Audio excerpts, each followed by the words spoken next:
കൽപ്പറ്റ നഗരത്തിൽ വൻ ഗതാഗത കുരുക്ക്. ശനിയും ഞായറും സമ്പൂർണ്ണ ലോക്ഡൌൺ പ്രഖ്യാപിച്ചതോടെയാണ് ഇന്ന് നഗരത്തിൽ എത്തുന്നവരുടെ എണ്ണം വൻതോതിൽ വർദ്ധിച്ചത്. കൽപ്പറ്റ കൈനാട്ടി മുതൽ പുതിയ സ്റ്റാൻഡ് വരെ ഇന്ന് വൻ തിരക്കാണ് അനുഭവപ്പെട്ടത്.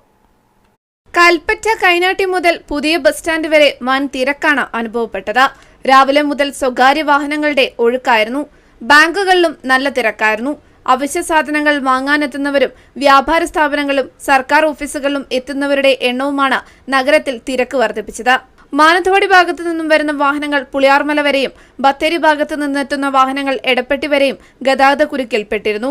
നഗരത്തിൽ തിരക്ക് കുറയ്ക്കാൻ കൈനാട്ടി ജംഗ്ഷനിൽ നിന്നും ബൈപ്പാസ് വഴിയാണ് പോലീസ് വാഹനം തിരിച്ചുവിടുന്നത്. വയനാട് വിഷൻ, കൽപ്പറ്റ.